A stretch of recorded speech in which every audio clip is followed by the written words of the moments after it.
Olá, tudo bem com vocês? Essa é a nossa aula, parte 2 das figuras de linguagem, certo? E nós iremos ver aí algumas figuras de linguagem. Lembrando que já tem outras aí disponível no canal do YouTube, a primeira parte das figuras de linguagem. Nesta aula, nós iremos ver a segunda parte, ok? Então, gente, a primeira figura de linguagem que nós iremos ver é a personificação ou prosopopeia. Ela pode ser chamada de personificação ou prosopopeia. O que ela consiste? Bem, a personificação consiste em atribuir a seres inanimados, ou seja, seres sem vida, característica de seres animados, ou em atribuir características humanas a seres racionais. Então, resumindo, esta figura de linguagem, ela atribui característica e dá vida a seres inanimados. Por exemplo, quando você dá vida, dá fala a algo que não fala, você dá fala a um animal, você atribui vida a um ser inanimado, dá características humanas a ele. Então, essa é a figura de linguagem chamada personificação. Por exemplo, separei aqui para vocês um verso, certo? Nesse verso, ele contém aí a personificação. Aí eu quero que vocês identifiquem aonde está aí essa figura de linguagem. Então, vamos lá ler este verso, certo? Árvores encalhadas pedem socorro. Mata-paus, vou bem de saúde, se abraçam. O céu tapa o rosto, chove, chove.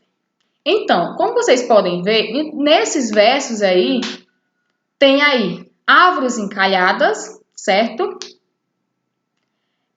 Paus, mata-paus, vou bem de saúde, e se abraçam. É possível os paus, as matras, a floresta em si, se abraçar, ambos se abraçarem? Não é, né?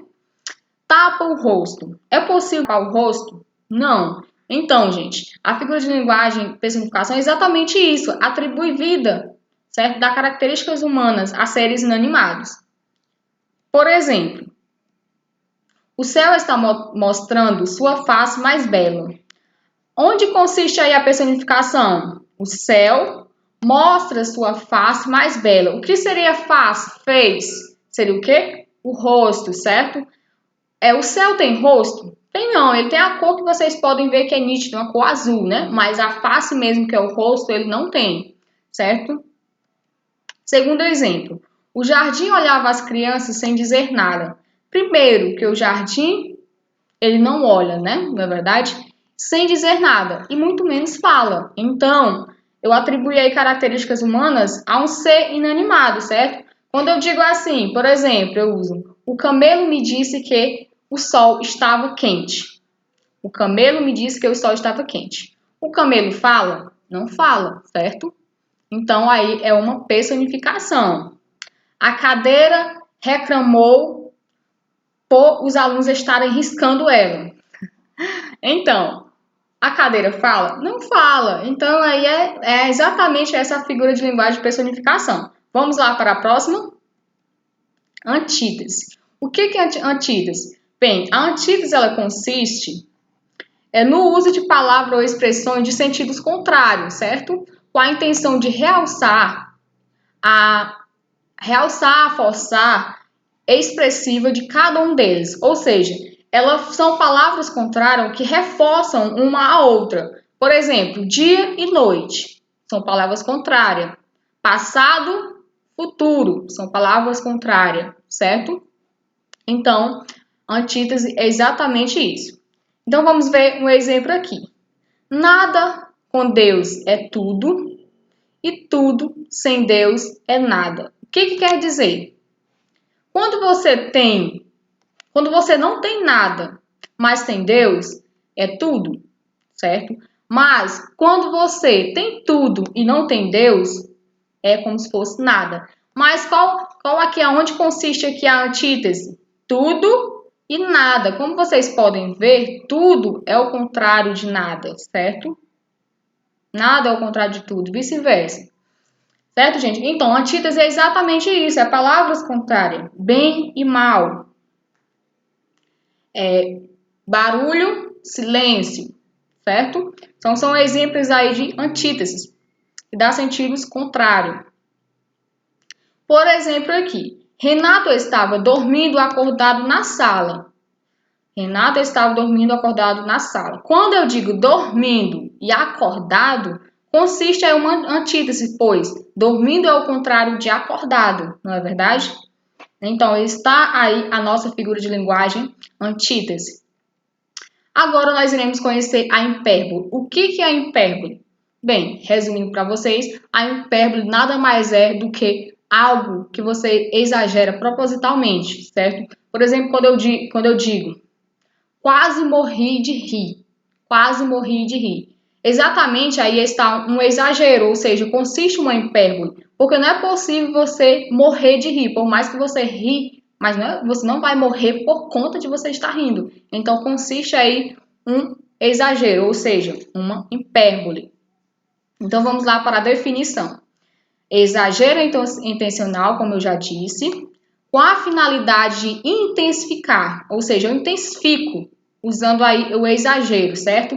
Intensificar a expressividade e assim impressionar o ouvinte ou leitor, certo, gente? Então, observe o trecho de um romance aqui, certo? Iremos ver um trecho de um romance em que consiste essa figura de linguagem. Depois nós iremos identificar onde está exatamente a hipérbole. Meses depois, fui para o Seminário São José. Se eu pudesse contar as lágrimas que chorei na véspera e na manhã, somaria mais que todas as vertidas desde Adão e Eva. Há nisto alguma exageração, mas é bom ser enfático mais outra vez, certo? Tanto é que ele fala aqui e ainda por cima ele assume que nisto aqui há um exagero, certo? Mas é bom ser enfático uma outra vez. Então, qual é o exagero aqui? Qual é a hipérbole que nós temos nesse exemplo? Se eu pudesse contar as lágrimas que chorei. É possível você contar as lágrimas que você chora? Não é, certo? Então consiste aí um exagero. Ele diz que contaria desde a véspera ali da manhã, né? Na manhã, e somaria que todas as vestidas desde Adão e Eva. Então temos aí um exagero, ou seja, temos uma hipérbole, ok? Agora vamos ver alguns exemplos aqui. Exemplos para facilitar o entendimento. Ela chorou rio de lágrimas. É possível você chorar rio de lágrimas? Não. Consiste em um exagero, ou seja, uma hipérbole. Quase morri de estudar para a prova. Quem nunca falou isso? Quase morri de estudar para a prova, mas tirei zero. Então, gente, é um exagero, certo? Você exagerou ao dizer que quase morreu de estudar para a prova, porque não é possível você morrer de estudar, certo?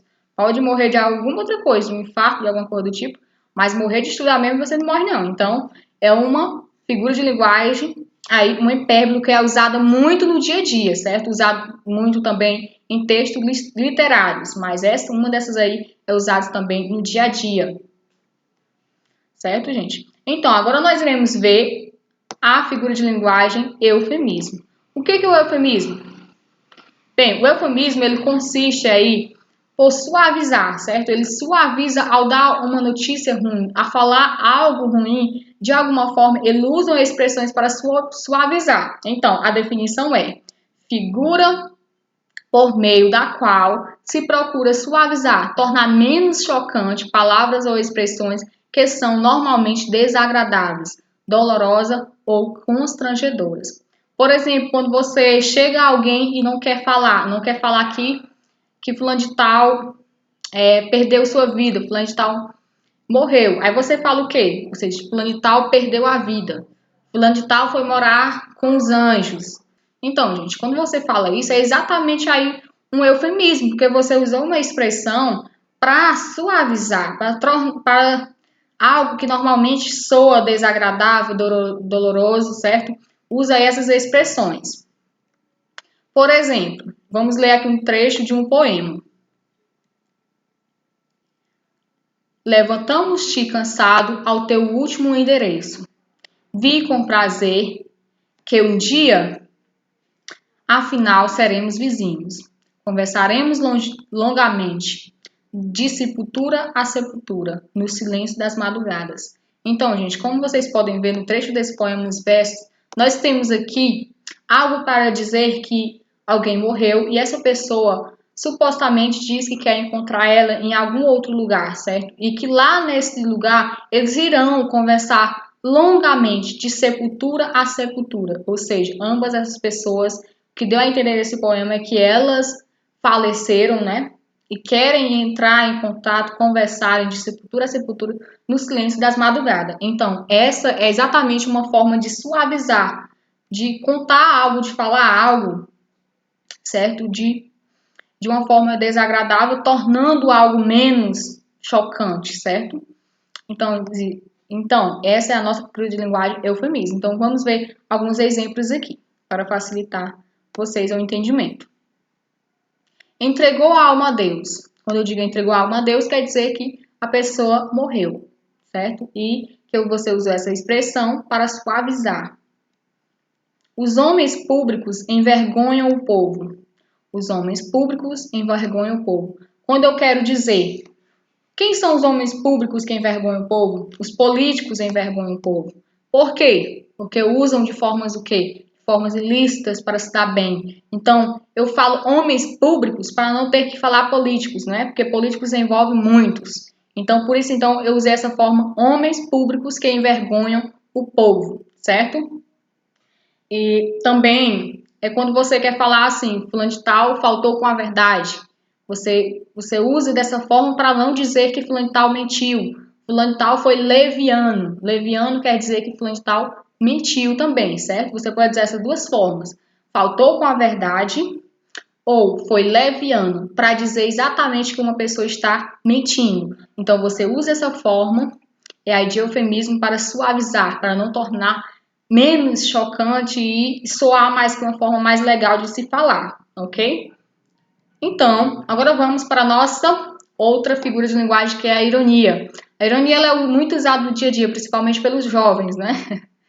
Jovens irônicos. Então, a ironia é exatamente isso, ó. A figura por meio da qual se anuncia algo, mas o contexto permite ao leitor, ao ouvinte, entender o oposto que está afirmado.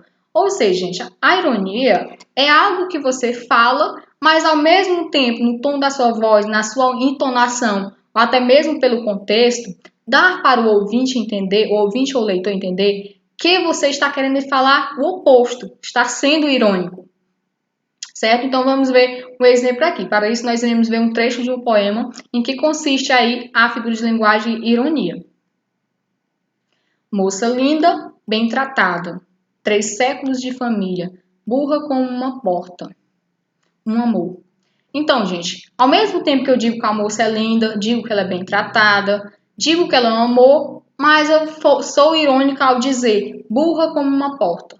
Então, eu usei aí uma ironia, certo? Outro exemplo. Se você gritar mais alto, eu agradeço. Então, quando alguém quer chamar a atenção de outra pessoa e usa dessa forma irônica, certo? Se você gritar mais alto, eu agradeço. Então, na verdade, você está pedindo para a pessoa calar a boca, né? Então, é exatamente isso. Então, outro exemplo aqui. É tão inteligente que não acerta nada. O que eu quis dizer? Eu fui irônico, dizer que a pessoa é tão inteligente que não acerta nada. Então, aí é um exemplo de ironia, certo? Então, gente, essa foi a nossa aula sobre figuras de linguagem, certo? Segunda parte das figuras de linguagem. Lembrando que as figuras de linguagem elas são usadas normalmente aí em textos literários, certo? O autor usa dessa forma para passar um pensamento, passar algo mais interessante, tornar algo agradável e dar ali um sentido, ou até mesmo ali fazer alguém rir através ali das figuras de linguagem, certo? Dar outro sentido e chamar a atenção do leitor, certo? Alguns textos, principalmente poemas, texto literário, consistem muito as figuras de linguagem e elas são usadas também muito em concurso, certo? Então é importante que você assista a esta aula e a aula anterior sobre as figuras de linguagem para você revisá-las, ok? Então, gente, esta foi a nossa aula e obrigado e até a próxima.